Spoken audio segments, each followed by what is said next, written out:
Hello, my name is Catherine Mortimer and I'm the Director of the Arthur Terry Teaching School Hub for North Birmingham. This is a short presentation to provide you with an update on the role of the new teaching school hubs and the funded opportunities available to all schools in the region.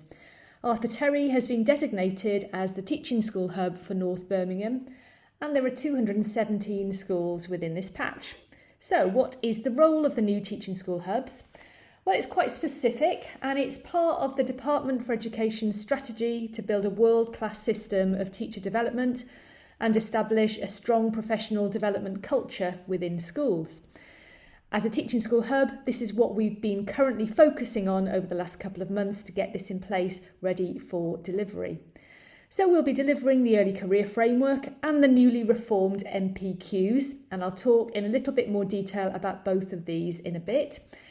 We'll also be continuing to deliver initial teacher training and providing appropriate body services for the registration of NQTs. And our aim is to make this and all of our programmes as cost effective as we can.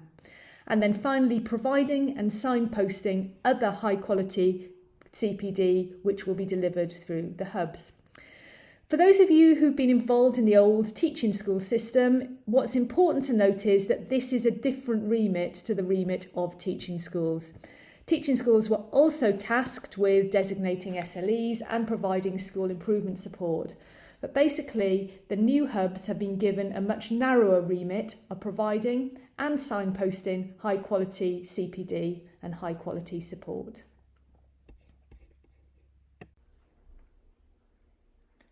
So this short session is going to give you an overview of the activities of the Teaching School Hub and how you can get involved. But what I've actually done is put the timings on the screen in front of you. So if you specifically want to find out about a particular aspect of our work, you can just skip straight to the section that you're interested in.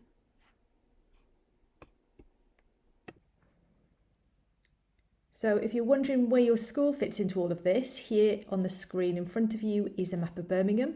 So any school north of that red line is North Birmingham, and that sits with the Arthur Terry Teaching School Hub, and anything south of that red line sits with ARC Teaching School Hub. So if you're looking at that map and trying to place where your school is and trying to work out what that red line is, the left-hand side of the red line is the Hagley Road, if that helps you to visualise it a little bit better. And that's just zoomed in on the North Birmingham region, just so you can see that a little bit more closely. So what are we all about? We've got a real commitment to working together across the region. That's with BEP, Services for Education, research schools, the Maths, English, Science, Computing hubs, ARC, who are the Teaching School Hub for South Birmingham, for the benefit of all Birmingham schools. We intend to use the best experts in the region, not just those that work for our organisation, as we're well aware of the strength, diversity and expertise within our area. We've got commitments to developing honest, open relationships with all schools and a commitment to whatever CPD is put on through the Teaching School Hub, you know it's a guarantee of high quality, gold standard, rigorously quality assured CPD that meets both the EEF and DFE benchmarks for effective teacher development. So the early career framework, I'm just going to give you a bit of an update and a brief overview of the changes. So the main headlines are that statutory induction for new teachers is extended now from 1 to 2 years. We're no longer referring to NQTs, the new term is ECTs, early career teachers. There's an expectation that second year teachers will have an additional 5% off their timetable, and there's additional funding allocated for this which comes in the second year, and more on that later. So alongside that statutory induction, the Department for Education are introducing the early career framework, and that basically sets out really clearly what all early career teachers should learn about and know about during the first 2 years of their careers. It's basically a comprehensive professional development programme. It's based on expert guidance. It's based on the best available research and evidence. And as you'd expect, it includes sections on behaviour management, pedagogy and curriculum, cognitive science, assessment, and further professional behaviours too. Throughout the whole programme, all early career teachers work with a mentor throughout the induction process. And in addition to funding for the ECTs, there's also funding to account for the additional call on mentors time in the second year induction too. So on the screen you can see the intention behind the early career framework. I'll just give you a second to look at that. And all of these things are explored in various ways over the course of the Early Career Framework 2-year programme. So you've got that supportive and rigorous programme that is based on the framework, so you know it's being covered. You've got the knowledge and strategies that the early career teacher needs to be successful in the classroom. You've got lots of practical ideas as part of the programme and examples of some of those things happening within the classroom, primary and secondary. And then you've got the opportunity to identify strengths and areas for development. So you've got that continuous reflective practice that is so important to the early career teacher. And then the thing that is fundamental to the programme is that coaching relationship with their mentor. So they have those opportunities then to identify, learn, to improve, but they're doing it in a systematic way because it's based on that framework. So I said I'd give you a little bit more information about how the funding for schools worked with regard to the early career framework.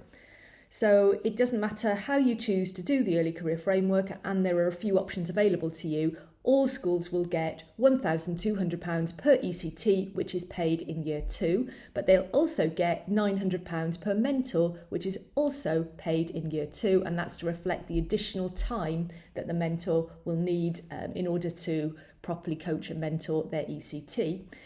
But if schools opt to do the full induction programme, and you can do that with the Teaching School Hub, then you will also get an additional backfill payment for mentors, which equates to £1,576 over 2 years. Again, that's paid in year 2. So if you're doing that full induction programme with the Teaching School Hub, the total funding that you will get per ECT mentor pair would be £3,731. So it's a significant additional amount of funding for schools. So there are 6 lead providers who've written the materials for the Early Career Framework. We've chosen to go with the Education Development Trust, whose materials have been written in conjunction with Sheffield Hallam University, who've got a really good reputation in this field. We were part of the pilot for this last year. We got great feedback from the early career teachers and from their mentors and their schools. And the way that the ECTs are talking about pedagogy, the way that they're able to reflect on their practice, and I suppose most crucially, the quality of their teaching, considering the disrupted training year that they all had, it's really strong.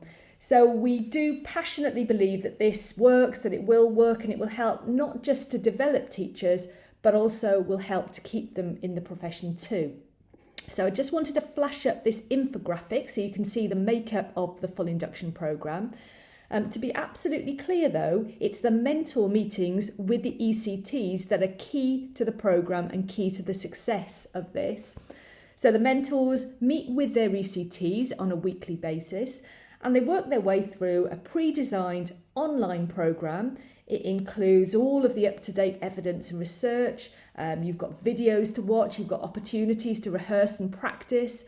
And then in addition to this, you've got regional training sessions, local group sessions, so that the ECTs and the mentors get that opportunity to meet with other like-minded professionals. So yes, a really comprehensive training programme that in our view is really working. And there's a similar overview for the mentor training. We don't want to just be upskilling the ECTs, we also want to be upskilling the mentors too, and that's been key for us on the pilot. So the mentors too have been getting access to the latest pedagogy and the latest research and evidence. They've learned how to be expert instructional coaches, and again, this approach we know from the evidence is the approach that can be really effective in the development of teachers. So I'm going to update you on the newly reformed National Professional Qualifications, or NPQs. So these are aimed at experienced teachers, middle leaders, senior leaders, head teachers and executive head teachers. And these new NPQs build on the early career framework And again, they use the latest research and the latest evidence-informed practice as fundamental to the makeup of all of these programmes. So the thing to point out here, for those of you who are familiar with the previous MPQs, is that the MPQ ML, so the one for middle leaders, has now gone. And this has been replaced by 3 specialist MPQs. So you've got an MPQ in leading teaching. So this one's for teachers who might have responsibilities for leading teaching in a subject or in a year group or in a particular phase. Then you've got the MPQ for leading behaviour and culture. And that's quite exciting because it's the first time that we've had a pastoral MPQ. And this is for teachers who might have responsibilities for leading behaviour or for supporting pupil welfare within their school. And sometimes these people are not teachers as well, and they are very welcome to apply for this programme also. And then the third specialist MPQ is the MPQ in leading teacher development.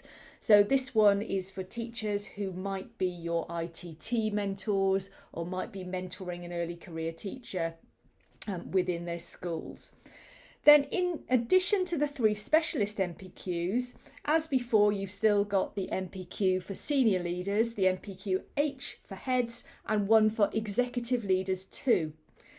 So in terms of the funding, the MPQ in leading teacher development will be fully funded for teachers in all schools. And in addition to that, the MPQ H will be fully funded for all head teachers in their first 2 years of headship.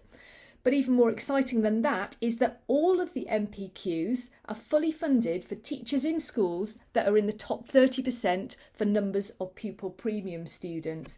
So you won't be surprised to hear that this applies to a large number of schools within the Birmingham region. So it's well worth you applying and getting places for your teachers on these programmes. We don't have a limit on the funding for places for this programme, but we do have a limit on the places that we can offer in terms of logistics. So it's important to try and get those applications in as early as you can.